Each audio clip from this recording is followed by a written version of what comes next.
abuuza ojja kuba ku ballot. Ekibuuzo ekyo kirimu engeri nga ssatu. Ekisooka, waliwo embeera eteereddwawo bannannyini kalulu. Bannannyini kalulu abakakozesa ebbanga lyonna okweyambaza ng'abayise mu kalulu nga naye bawambye kawambe.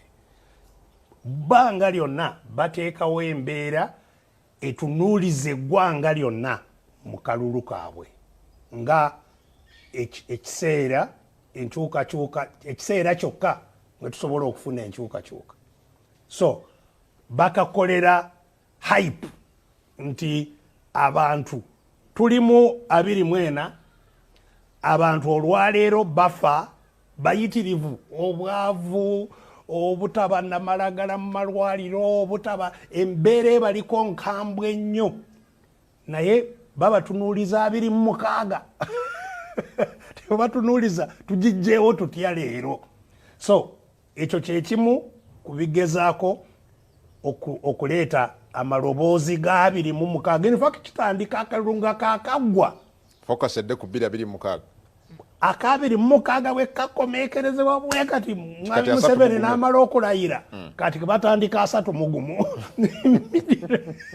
31 olowooza ani alibaawo ani anajja kati kwegamba kigenderere kizimbibwa kikozesebwa abo abawambye eggwanga lyaffe.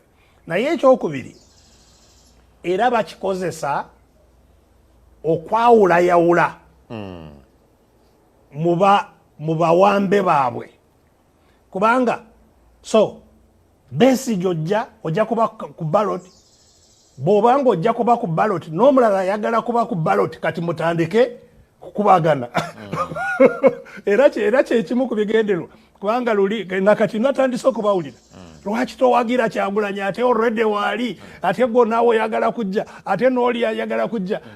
Baagala bazimbewo embeera ey'okulwanira ani anaabeera ku ballot, ate nga ballot gye mulwana mubeereko nga tejja kukola ki. 2016 njagala mbajjukiza abatuwuliriza n'olwaleero nkyayina empapula zonna eziraga nti Mwami Museveni namulinnyako obutereevu, nkyaziyina empapula, era kyenava neerangirira ne bankwata ne bantwala e Karamoja ne bandeeta wano ne banteekako gwakulya mu nsi olukwe ne ngenda mu kooti ne mbagamba nti kituufu nze neerangirira muteekewo omusango mbalage lwaki nakola ki, neerangirira bwina omuyina tegwawulikika kutuusa akalulu akalala nga kawedde ne bagujjayo kimpooze. So bwe tubanga twamuwangula mu lwatu misana na bwino nakati nga ekyaliwo kati oyagala muwangule mu ngeri etya endala alyoka amanye nti asobola okuvaawo nga bamuwangudde. So yensonga lwaki nakutegeezezza nti ebyo byonna ebyabalubuuzaawo baloti biki ekikulu be batalina mundu kwetegeka tuwangule abaziina bamanye nti eggwanga lino abatalina mundu lyabwe. Okay, Doctor. Ekyo bwe kinaggwa tulyoke tutegeke ngeri ki abo abantu baffe bonna mu ggwanga gye bateekawo obukulembeze bo bwe beesaliddewo bwe balinako obuyinza obulina okukola bye baagala nga bwe bubanga tebubikoze basobola okubuggyawo. Lwe lutalo nze lwenwana. Mu kutambula mulina option consultations zamwe ze muli mukola mulina options nga 3, either kudda najja nankumbi oba kutandika kibiina kya byafuzi kipya oba kwegatta ku bibiina by'opposition already ebiriwo. Nga member wa FDC, what is the best option?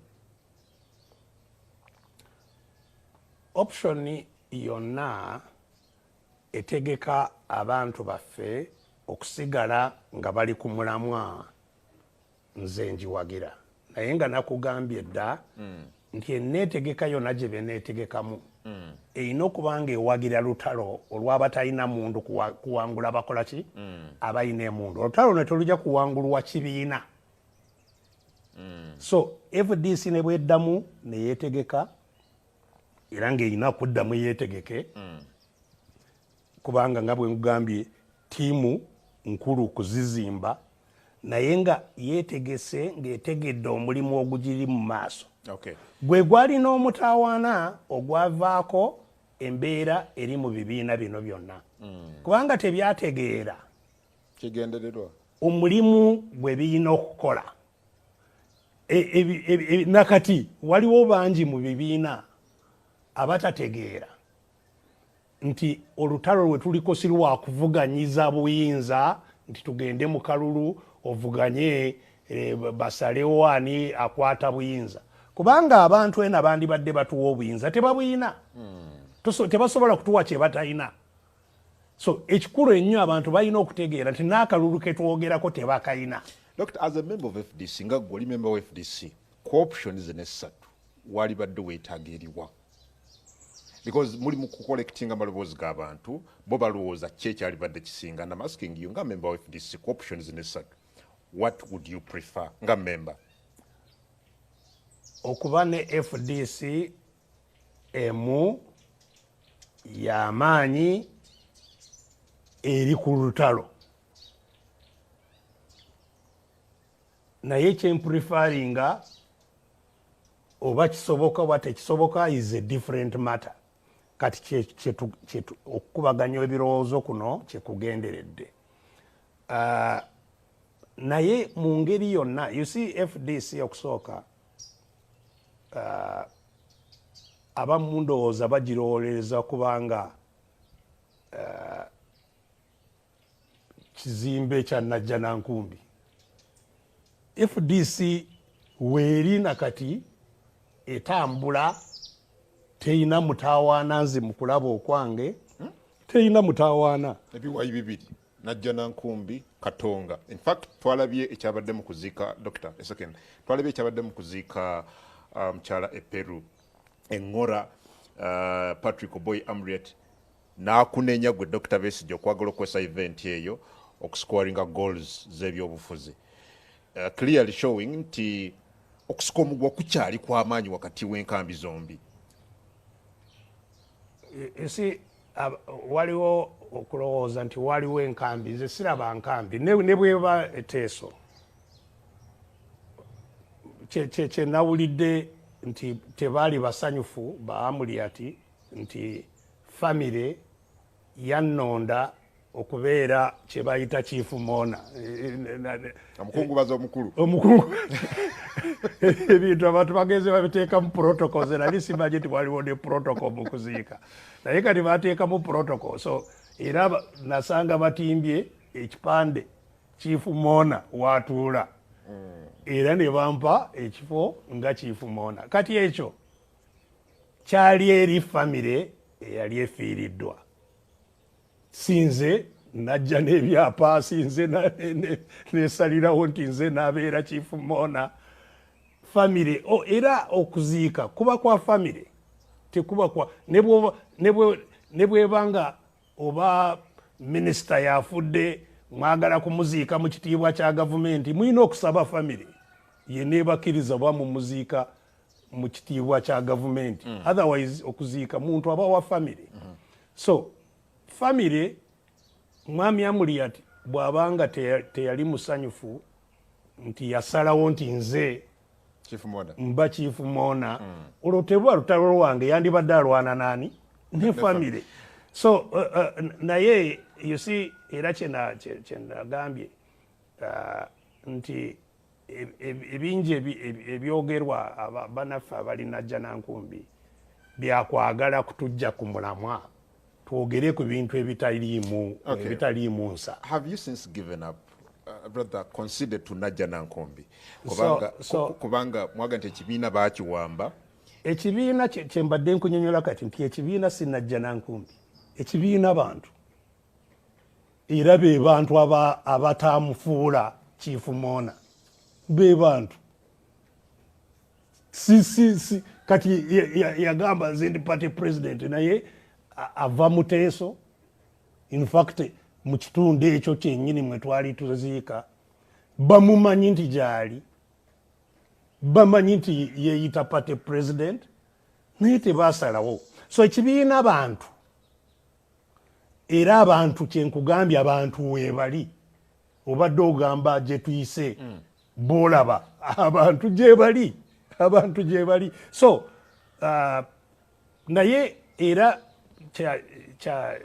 kiri nnomo abantu mu kibiina obutakaanya nanywa abakulembeze obutakaanya ku nsonga zonna bakulembeze obanga tebakanyiza ku nsonga zonna tekitegeeza nti ekibiina kisaabulukuse nedda because waliwo essuubi Dr. nti bw'onayita wakaseera oba oliawo katonotono ng'abakulembeze abalina ekigendererwa ekimu ojja kusinkana obutakkaanya buno buggwewo wabaddewo amaloboozi agava Najjanankumbi ga mujje tuteeseganye tutambuze ekibiina isi okutuuka na bino byonna okugenda mu lujjudde kyamala emyaka 3 nga tugezaako okugonjoola ensonga munda era saagala kudda mu sitole ezo zonna kubanga ze zitujja naye ng'ebyo byonna ebbanga lyonna lyetutwalamu ebyo liba liva ku bbanga lye twanditutte okulwana ekyatandisaawo ekibiina tetwakitandikawo nti tubeere mu kibiina kya FDC just kirina obuvunaanyizibwa obw'okugyawo embeera gye tulwana nayo so bwe wabanga waliwo abamu mu FDC abaagala kutulemeseza mu mbeera eyo tubeerabira nga bwe nakugambye olutalo lwe tuliko si lwa FDC yokka tulina okukwatagana ne NUP tulina okukwatagana ne DP ne UPC ne JEMA n'abalala tulwane kwejja mu so Najjanankumbi basigaleyo nga bakolerayo bye baagala okukola byonna eggwanga tuligatte lyo lyenunule kubanga bwe twenunula ebintu byonna nga buwulira ebiri mu DP ebiri mu UPC ebiri byonna gye biva yeeyo y'abo abawamba eggwanga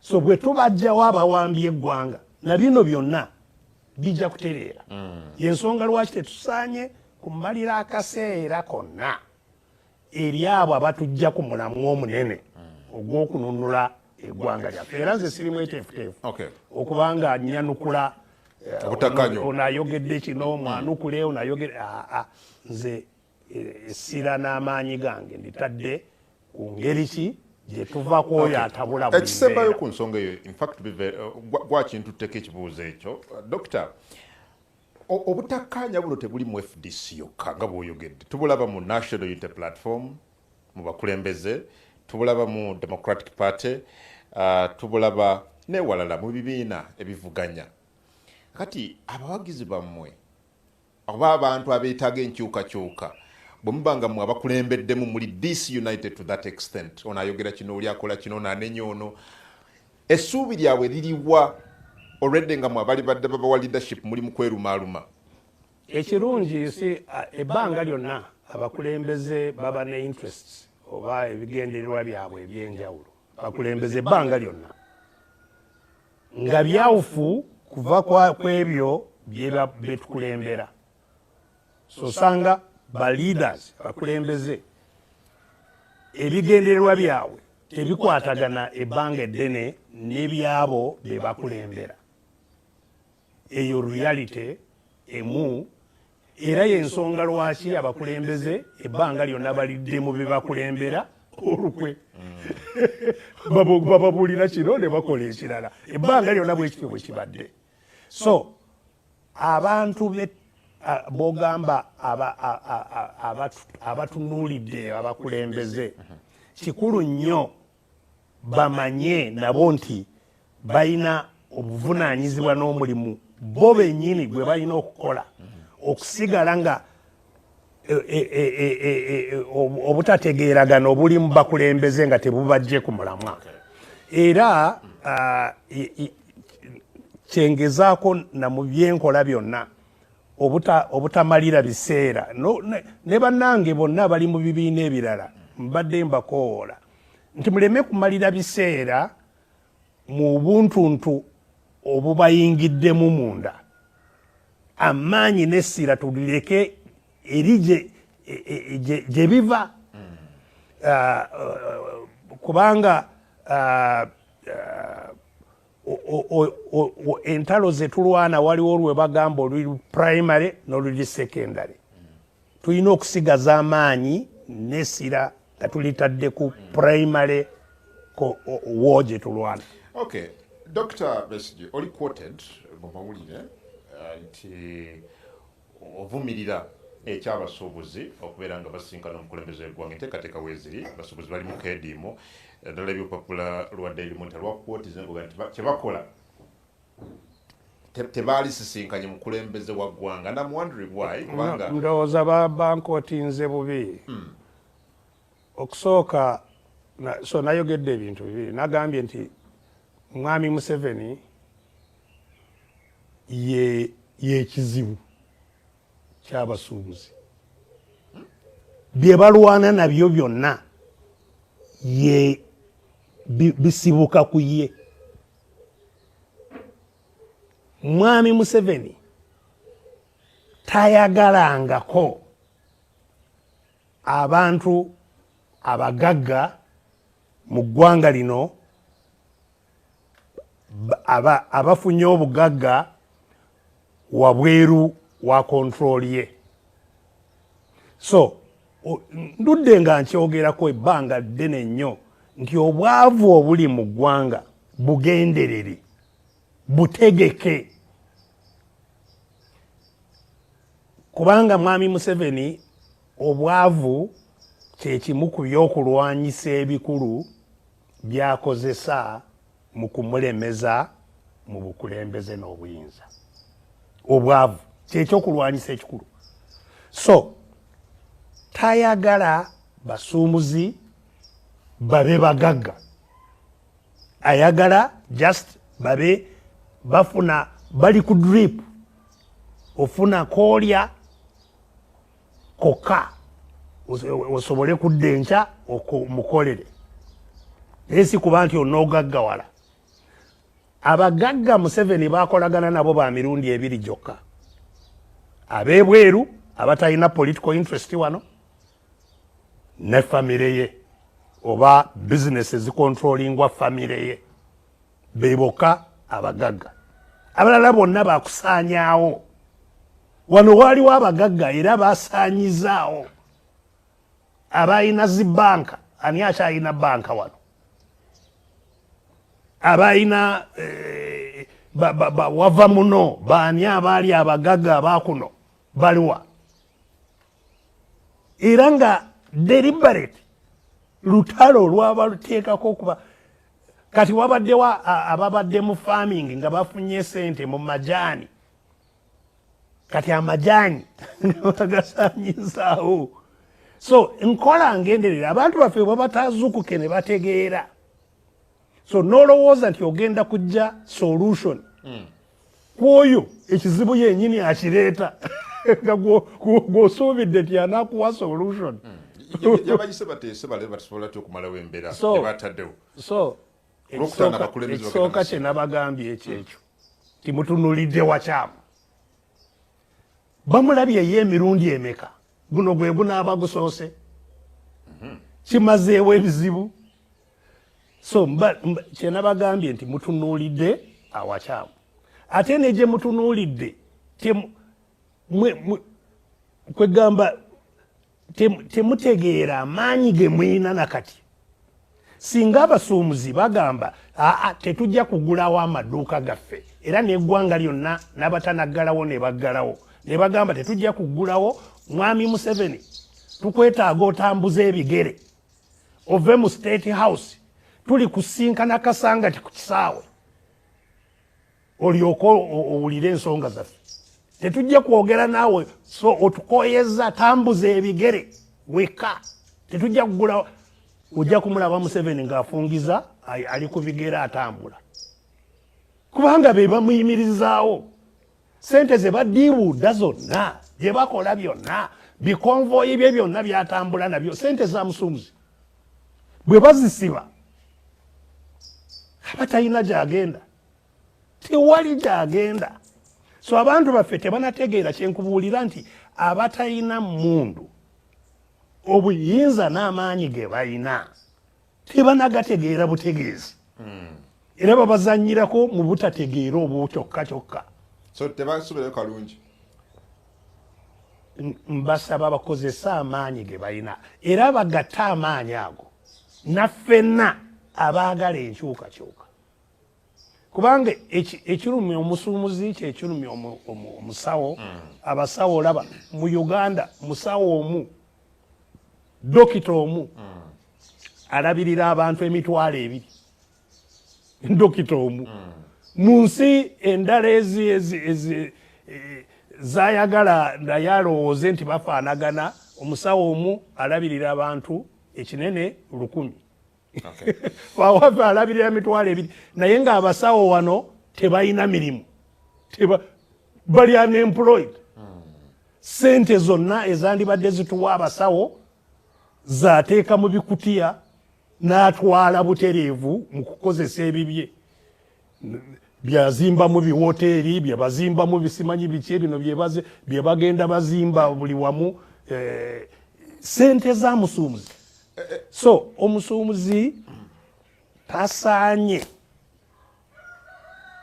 kuva ku mulamwa n'alowooza nti agenda kati mwami Museveni agambe container zammwe bazisiba kati gwe gundi owa revenue bano baddize container zaabwe na kino katukiyimirizeemu tusooke tukyetegereze naye musigale nga mukola sebo ebyo byesiyagala nakuwulira nakulaba nti abasuumuzi babajomba bwe kingattireko ne concert ku misolo banauganda egisusse ndi olukyo uli omusolo omulala anti kyekyo misolo lwe luseke olunyunyunta buli kooteeka mu nsawo lwe luyingiramu ne lukajjamu gyemisolo egyo emisolo you see tewali ggwanga eryali likulaakulanye ng'emisolo giri waggulu kubanga abantu banajjawa capital gwe banaateekamu yensonga lwaki tetusobola kufa ne Ugandan investors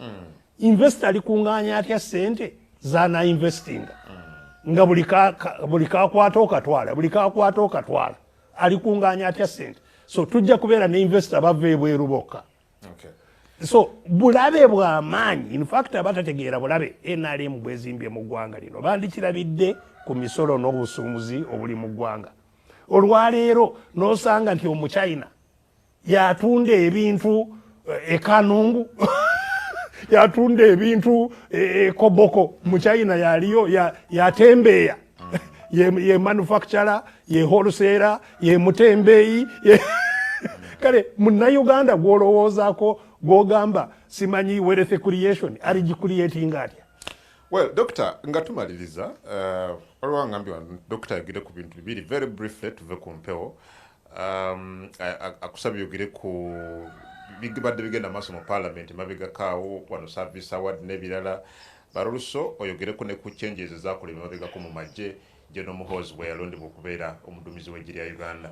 Maliriza dakiika 2 zokka.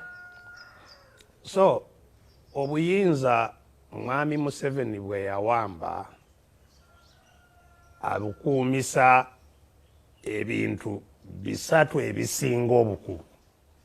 Ekisooka magye era ensonga lwaki mangu ddala yayingiza mutabani we mu magye akuuma amagye agakuuma obuyinza bwe era talaba succession bw'aba avuddewo eri mu magye ge gakwata obuyinza ge ganaabusigaza ng'avuddewo.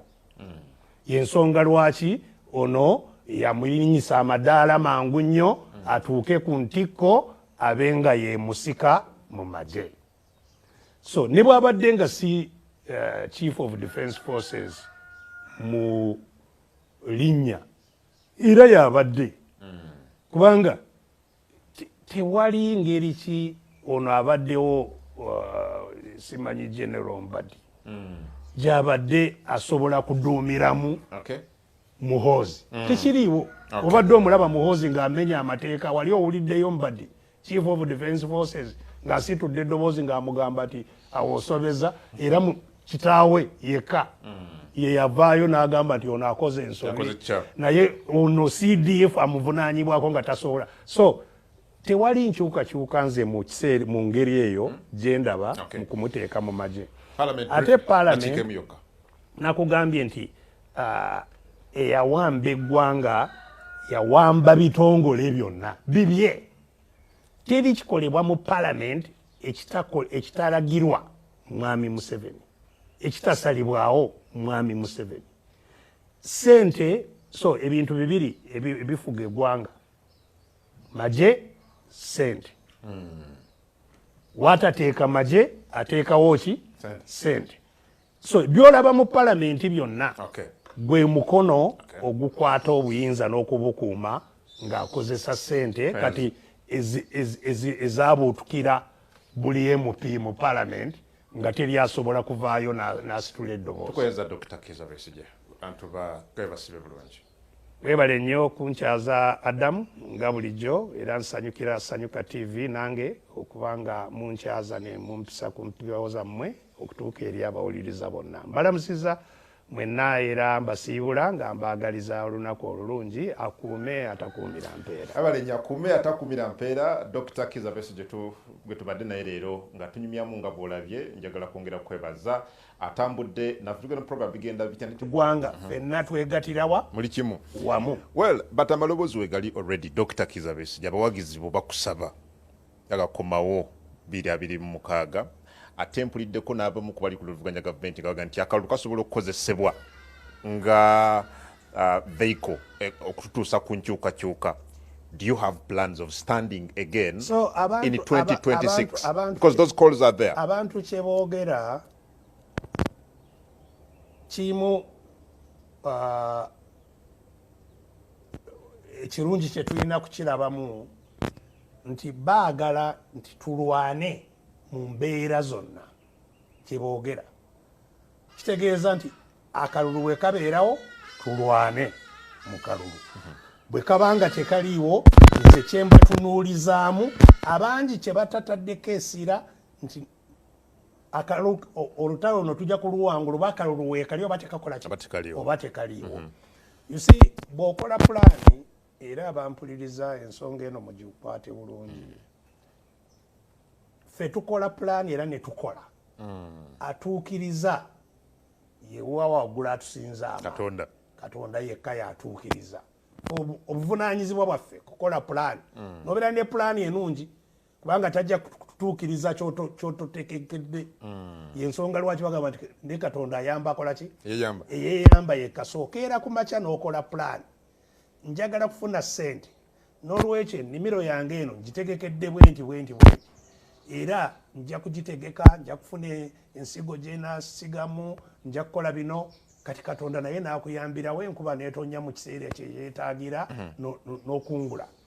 So naffe tulina okukola pulaani ennungi ze tumanyi nti zijja kuggyawo embeera eno.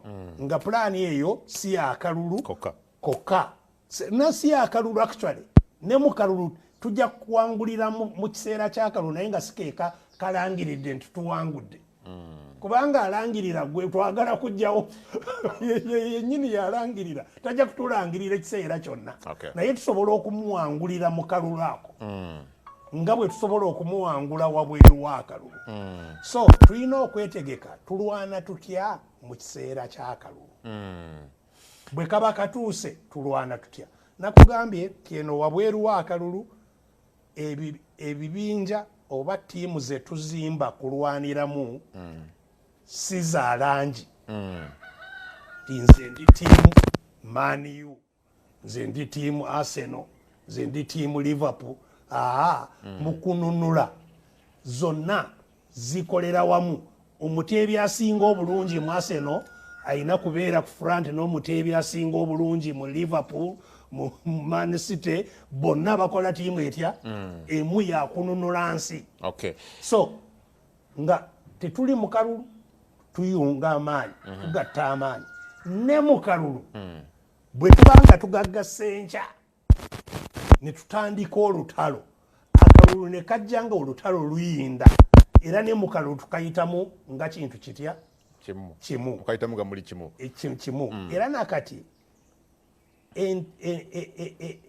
enkola eyo mwe tuli tugizimba tutambudde tutya tuzimbye tutya ebibinja bye tulwaniramu nga tetwekuba ffekka kubanga ogwo gwe tulwanyisa ebintu ebibiri oba ebisatu byasinga okukozesa okusooka kutiisatiisa buli omu ekyokubiri kugulirira ne ssente zawambye ez'eggwanga ekyokusatu kwawulayawula abamulwanyisa. You see, Doctor, I'm wondering behavior yo enaaba etya mu kalulu because again musobola nakukayitamu nga muli mu kulwana mu kulwana okwo what would be your role? Would you be on the ballot then? So bwe tuyingira gambye tusobola okufuna candidate tekigaana naye nga era candidate wakuyita mu kalulu ako mu mbeera gye tutaddewo gye twetegekedde. So candidate aba omu ku bali deployed mu lutalo lwe tulwana. Ayinza okubeera ggwe oba omuntu omulala. Yes. Nze okusooka babadde bangoberera amaanyi gange sigenjagala kwonoonera mu bintu ebyo naye olutalo nze okusooka nagamba nti nze obulamu bwange kumpi bwonna mbumaze nga ndi mu lutalo olununula olugezaako okununula ensi yaffe mu ngeri yonna olutalo olwo gye luneetaaza okukola kyonna ekinanunula eggwanga wendi naye nkutegeezezza abantu baffe